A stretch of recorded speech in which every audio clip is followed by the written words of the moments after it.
নমস্কার বন্ধুরা, অ্যাস্ট্রোসেজে আপনাদের সবাইকে স্বাগত জানাচ্ছি।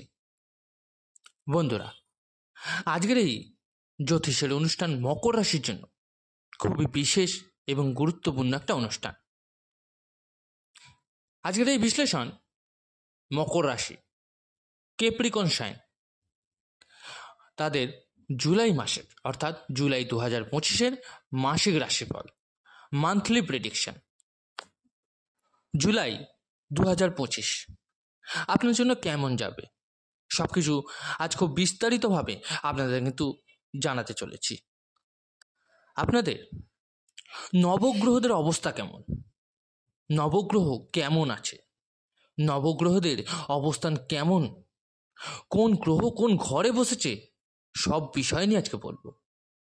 আপনার স্বাস্থ্য, শিক্ষা, প্রেম, ভালোবাসা, বিবাহিত জীবন, ভাগ্য, কেরিয়ার, ব্যবসা কেমন হবে আপনার, আজকের এই ভিডিওর মাধ্যমে আপনাদের সামনে কিন্তু তুলে ধরব। আর অবশ্যই এই ভিডিওর শেষে, এই বিশ্লেষণের শেষে কি উপায় বা রেমেডিস ফলো করতে হবে আপনাদের সেটা আমি জানিয়ে দেব। বন্ধুরা, আজকের এই বিশ্লেষণটি জন্মরাশি চন্দ্ররাশির উপর ভিত্তি করে তৈরি করা। আপনারা যারা নিজেদের বাচ্চাদের প্রেডিকশন করতে চাইছেন, জন্মকুণ্ডলী বিচার করাতে চাইছেন, তারা অবশ্যই আমার টেলিগ্রাম চ্যানেল জয়েন করে নিতে পারেন। এছাড়াও আপনারা যদি চান সরাসরি আমার সঙ্গে যোগাযোগ করতে পারেন আমার হোয়াটসঅ্যাপ নাম্বারটাও ভিডিও ডেসক্রিপশানে দেওয়া থাকবে। চলুন তাহলে বিস্তারিত আলোচনায় ফেরা যাক। মকর রাশি 10 নম্বরের রাশি। এটা রাশিচক্রের 10 নম্বরের রাশি হয়ে থাকে।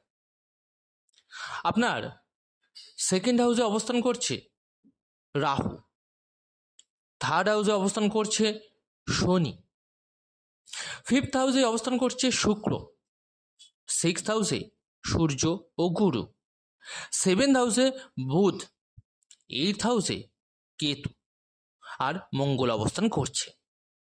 সবচেয়ে প্রথমে আপনার স্বাস্থ্যের ব্যাপারে একটু জেনে নিই, আপনার হেলথ কেমন থাকবে। ফার্স্ট হাউস মানে হচ্ছে ইমিউনিটি, মানে আমাদের স্বাস্থ্য, আমাদের নিজের শরীর, আমাদের সম্পর্ক ফার্স্ট হাউস থেকেই কিন্তু জানা যায়। ফার্স্ট হাউসের যে লর্ড হয় সেটা হয় শনি। আপনি জানবেনই যে আপনার রাশির অধিপতিও শনি। শনি কোথায় আছেন? শনি কিন্তু আপনার থার্ড হাউসে অবস্থান করছেন। শনি 7.5 আপনার শেষ হয়েছে 29 মার্চ 2025-এ। দেখুন, প্রথমত শনি আপনার থার্ড হাউসে আছে, ফিফথ লর্ড নিজের রাশিতে বসে আছে, আর নাইন্থ লর্ড বুধও কিন্তু কেন্দ্রে আছে।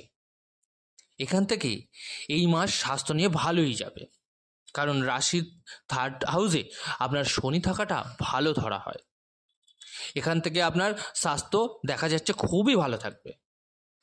আমার কাছে স্বাস্থ্য নিয়ে কিন্তু কোনো চিন্তার কারণ নেই বলেই দেখা যাচ্ছে। শুধু একটা জিনিস বলবো, মঙ্গল এইথ হাউসে আছে এবং সেকেন্ড হাউসে রাহুর অবস্থান। শুধু দাঁতের সমস্যা বা গলা সংক্রান্ত সংক্রমণ হতে পারে, সাধারণভাবে শুধু এই জায়গায় একটু খেয়াল রাখতে হবে আপনাকে।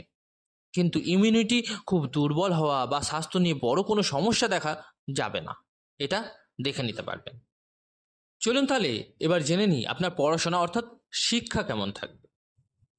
পঞ্চম ভাব, ফিফথ হাউস হলো পড়াশোনার ঘর, যেখানে শুক্র অবস্থান করছেন। শুক্র বসে আছেন। এখন ফিফথ হাউস তো পড়াশোনারই ঘর, ফিফথ লর্ড হচ্ছে শুক্র, আর শুক্র নিজের রাশিতেই বসে আছেন, নিজের হাউসেই বসে আছেন। শুক্রের অবস্থান খুবই ভালো। যখন শুক্র ফিফথ হাউসে খুব ভালো থাকে তখন ফিফথ হাউস অনেক শক্তিশালী হয়।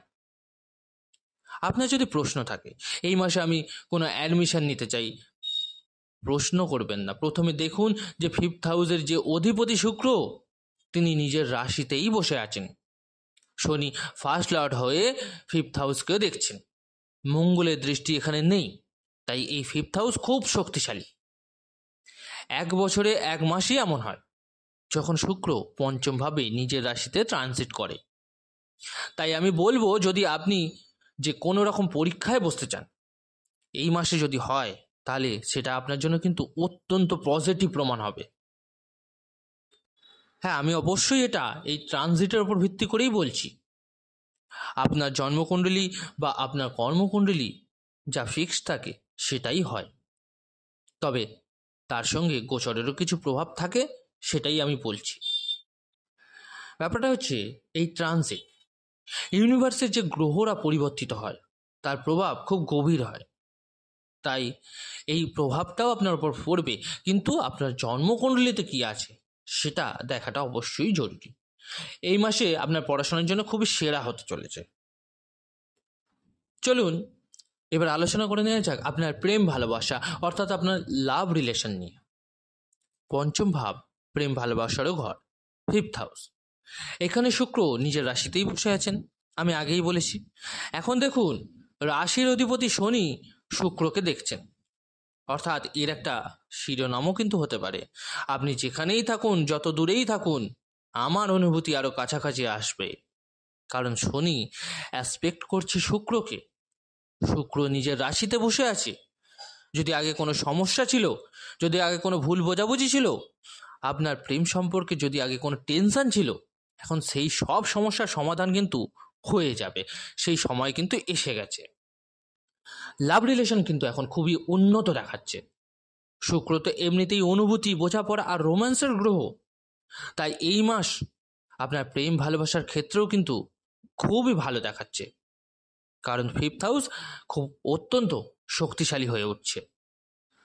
চলুন তাহলে এবার আলোচনা করে নেওয়া যাক আপনার বিবাহিত জীবন অর্থাৎ ম্যারেড লাইফ কেমন থাকবে। সপ্তম ভাব, 7th হাউস, বিবাহিত জীবনের ঘর। এখানে বুধ বসে আছে, কিন্তু মঙ্গল 2nd ও 3rd হাউসকে দেখছে। দেখুন, দুটো জিনিস মাথায় রাখবেন, বিবাহিত জীবন ঠিক থাকবে, প্রথমত আপনাকে ধৈর্য ধরতে হবে, ধৈর্য সহকারে কথা বলতে হবে। অর্থাৎ আপনার জীবন সঙ্গীর সঙ্গে যে কথাবার্তা আপনি বলবেন, তাতে আপনাকে কিন্তু অত্যন্ত ধৈর্য ধরে কথা বলতে হবে। আমি কেন বলছি, তার কারণ বলছি যে মঙ্গল আপনার দেখছে 2nd হাউসকে, আর সেখানে আবার রাহু বসে আছে। এই সংযোগ হঠাৎ এমন কিছু বলিয়ে দিতে পারে যা কিন্তু আপনার বলা উচিত নয়, পরে অনুশোচনা হলেও ততক্ষণে কিন্তু দেরি হয়ে যাবে। এই কারণেই আগে থেকেই খেয়াল রাখবেন আপনার বিবাহিত জীবন, আমি বলবো এই মাসে অ্যাভারেজ, খুব ভালোও বলবো না, খুব খারাপও বলবো না, অ্যাভারেজই দেখাচ্ছে, কিন্তু কথাবার্তাকে একটু বুঝে বলবেন। এখন আসি সবচেয়ে গুরুত্বপূর্ণ বিষয়, আপনার ভাগ্য ও কেরিয়ার নিয়ে। দেখুন, ভাগ্যের ঘর হচ্ছে 9 নম্বর, 9th হাউস, আর কেরিয়ারের জন্য দেখা হয় 10 নম্বর ঘর, 10th হাউস। ভাগ্যের অধিপতি বুধ, তিনি 7th হাউসে বসে আছেন।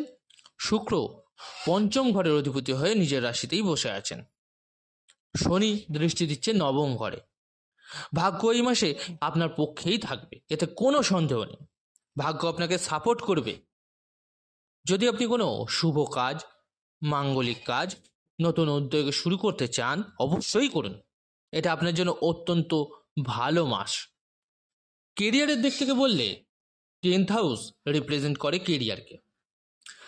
10তম ঘরের অধিপতি অর্থাৎ 10th হাউসের অধিপতি কিন্তু শুক্র, যিনি পঞ্চম ঘরে বসে আছেন এবং 11তম ঘর অর্থাৎ আপনার 11th হাউসকে দেখছেন।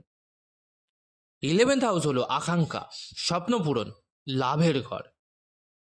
তাই এটা বলছি, কেরিয়ারে আপনার নাম, খ্যাতি, প্রাপ্তি, প্রমোশন সব কিছু পেতে পারেন। টার্গেট বেস জব হলে তা কিন্তু পূর্ণ হবে, কারণ শুক্র নিজের রাশিতে বসে আছে, ভালো দৃষ্টি দিচ্ছে, তাই কেরিয়ার অত্যন্ত ভালো দেখাচ্ছে।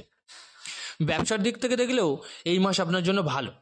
বুধ 7th হাউসে বসে আছে, ডেলি ইনকামে কিন্তু উন্নতি হবে, তবে ব্যবসায় একটু খেয়াল রাখতে হবে। আপনার ধৈর্য, মেজাজের ওপর নিয়ন্ত্রণ রাখতে হবে, তাড়াহুড়ো করবেন না, অতিরিক্ত উত্তেজনা এড়িয়ে চলতে হবে, নিজেকে একটু কুল অ্যান্ড কাম রাখুন। বন্ধুরা, এবার বলি আপনাদের কি কি উপায় আপনাদের করা উচিত হবে, অবশ্যই শুনে রাখুন এবং করতে থাকুন। প্রথমত, আপনার রাশির অধিপতি শনি, তাই শনির বীজ মন্ত্র জপ করুন। ওং প্রাং প্রিং প্রং স শনিশ্চরায় নমঃ 108 বার করে অবশ্যই করুন। প্রতিদিন অবশ্যই হনুমান চল্লিশার পাঠ করুন, আর উদিত সূর্যকে জল অর্পণ করুন। তো বন্ধুরা, আজকের এই আলোচনাটি কেমন লাগলো জানাতে কিন্তু ভুলবেন না, অবশ্যই কমেন্ট করে। ভালো লাগলে লাইক ও শেয়ার করতে কিন্তু ভুলবেন না।